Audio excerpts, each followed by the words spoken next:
Allô, Excellence, bonsoir.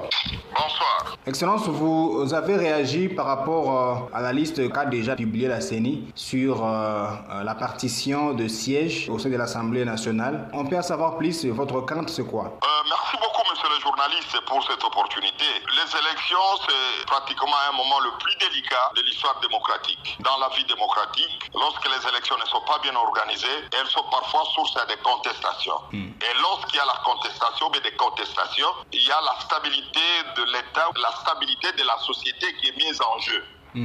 Notre souhait est de voir que ce processus soit le plus inclusif possible, le plus transparent possible, pour permettre à ce que la population soit légitime, la population légitime ses dirigeants. Malheureusement, tel que les histoires sont en train d'évoluer, il y a de plus en plus de couacs. Nous avons demandé, et Dieu merci, à un certain moment, on a accepté qu'il y ait de prorogation de révision du fichier électoral, mais vous n'êtes pas sans oublier qu'une province comme la province de l'Ituri, je vais citer même le Nord Kivu, le Sud Kivu, presque beaucoup de provinces qui ont des problèmes sécuritaires, il y a encore un nombre important de nos concitoyens qui ne se sont pas fait enrôler. Ça, c'est un premier élément. On devrait encore prolonger ou bien ouvrir, être un tout petit peu élastique pour permettre à ce que ces concitoyens s'enrôlent. Deuxième élément, avant de pouvoir inviter ou bien convoquer l'audit du fichier électoral, on devrait d'abord nous soumettre par circonscription officiellement le nombre d'enrôlés.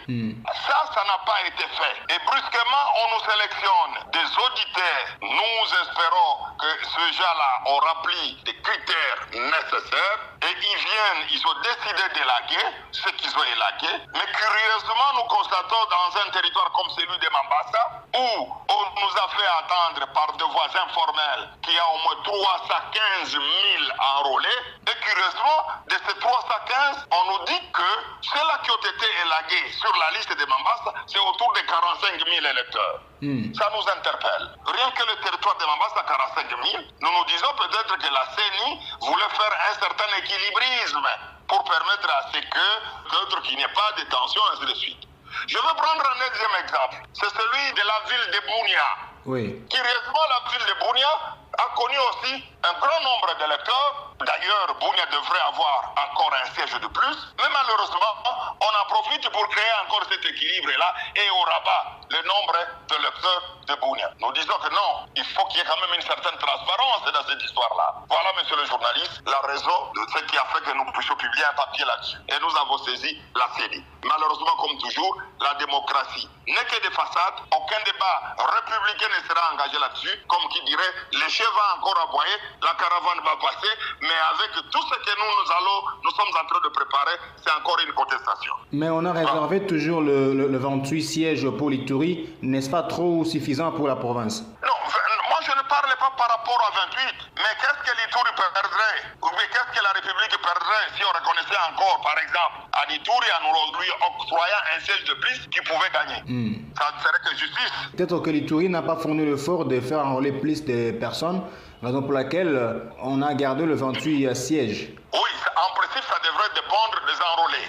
Mais ceux-là qui se sont enrôlés, même si l'Ituri n'a pas atteint 100% de ceux-là qui étaient attendus, mais l'enrôlement de l'Ituri était amplement suffisant pour permettre à l'Ituri d'avoir 29 sièges. Malheureusement, c'est à l'Ituri qu'on va élaguer beaucoup de gens. Et c'est là où il faut une certaine transparence. Je n'ai pris qu'un seul exemple, celui du territoire de Mambasa, où on élague plus de 45 000. C'est pratiquement la moitié de ce qu'on peut appeler aujourd'hui les conseils électoraux. Il y a un problème, monsieur le journaliste. Et au nom de la transparence, la CENI devrait être beaucoup plus transparente. Vous savez, aujourd'hui, nous risquons de nous retrouver comme en 2018. Les centres de compilation étaient encore en train de compiler les résultats et directement à Kinshasa, on a proclamé les résultats. Vous comprenez?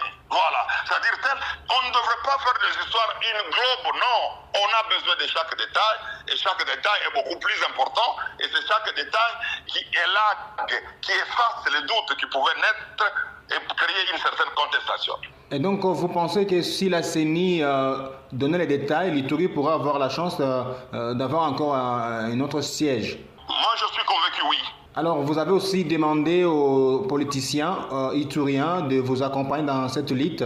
Est-ce qu'ils sont d'accord pour les faire? Qu'ils soient d'accord, qu'ils ne soient pas d'accord, le plus important pour moi, c'était de lasser, de tirer cette sonnette d'alarme. Voilà, parce que le débat aujourd'hui, il va se passer au niveau de l'Assemblée nationale. Nous estimons, je suis convaincu que nous avons encore des représentants, de gens qui peuvent encore défendre l'Ituri. Et c'est une occasion pour eux, pour qu'ils reprennent. Parce que dans la plupart des cas, vous savez que nos élus ont été amorphes pendant 2 années. Voilà. Maintenant, c'est une occasion pour qu'ils parlent de l'Ituri. Merci beaucoup, Son Excellence. C'est à moi de vous remercier.